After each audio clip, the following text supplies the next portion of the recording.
nói cho đại gia tôi muốn xin là lý tê thầu trưởng tôi cho lo cha thì là cho lo cha đã thế tụi đây nữa nhỉ nó là cha để là lý tê à nhớ giả thì tôi đi nhà chỉ không muốn nhưng mà ngã là lý tê là chua một lâu thế một lùa mà ngã là lý tê là chua tức là lấy từ tụi đây nhiều mùa một lâu quên luôn đó tôi nói cho lo cha thì tôi chỉ không là mà ngã là lý tê là nhớ chua một ca từ là để đây cho lần chua mà cái liều của giờ thì thầu trưởng pha cha xin nhìn mấy tụi kia được biết sao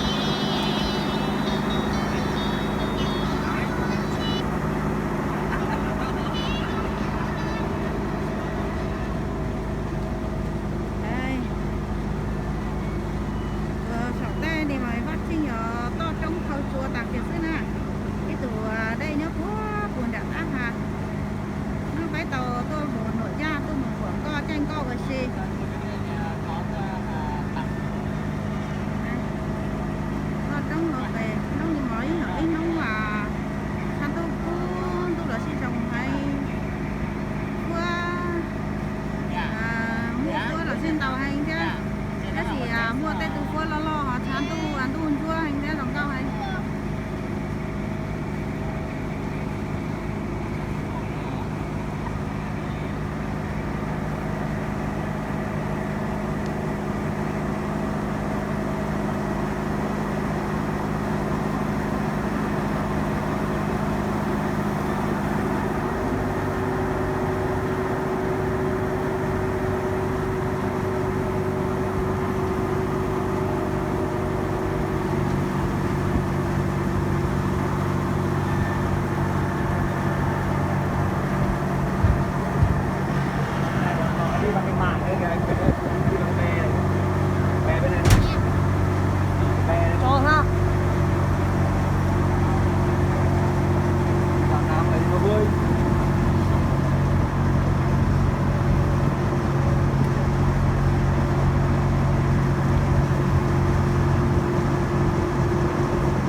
là học lia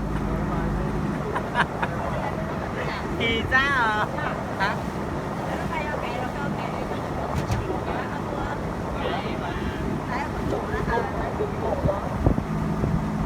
xe máy thôi đường con này đúng xe máy bên kia nó vòng lắm rồi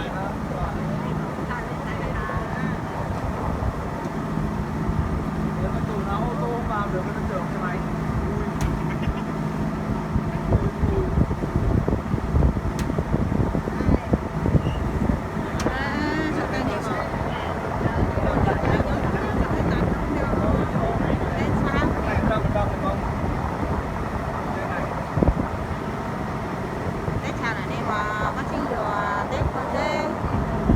tao lia chúng tao lên tại này mà những chỗ có cửa sư dưới phải chờ rồng câu nổi ra và cho của nhau đây nhớ sẽ là tôi rồi xí cổng là tôi bữa xí nó lúc tết chờ đi xí họ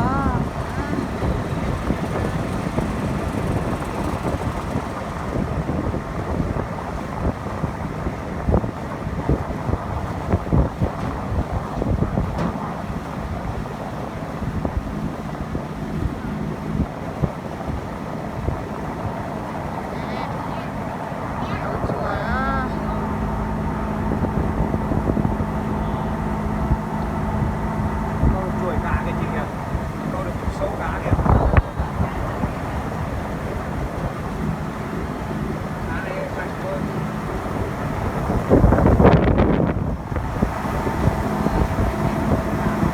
Quay, đi cái này sớm mà đi mình bơm đi.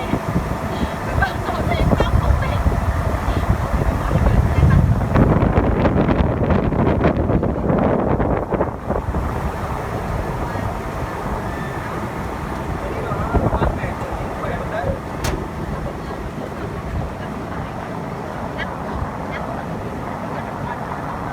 này là hùa để chuột tì á chùa này là đi ra chùa có tì hay có sao mà giờ chùa đơn ra mà giờ đây lên từ đó nó bảo ra chùa này hoặc là hùa để chuột tì Chuột thì không ở xa đâu. Còn lại là bên này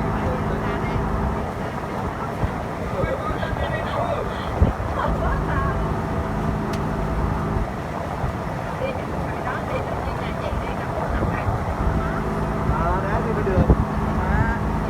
Có những nhắc chỉ xuất phát cho em từ ngày là 3 ngày 2 đêm. Rồi ra. xa chùa này xía thì chơi Chứ bên lúc này em nói chị là từ Hà Nội mà chị bắt em 3 ngày 2 đêm thì đủ đến một bạn kiểu gì ngày rưỡi. này hùa để chuột tì chuột tài chuột tì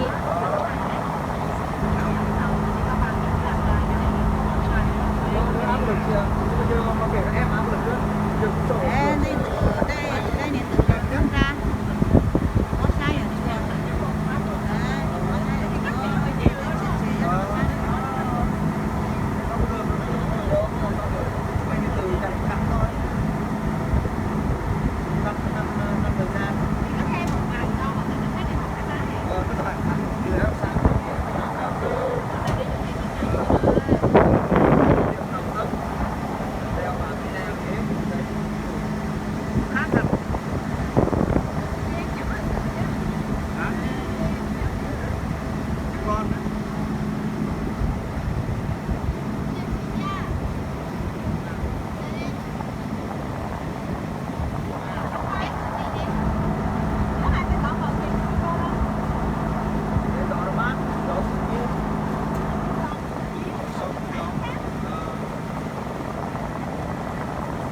Chưa là còn đàn khỉ ở đây này Bình này.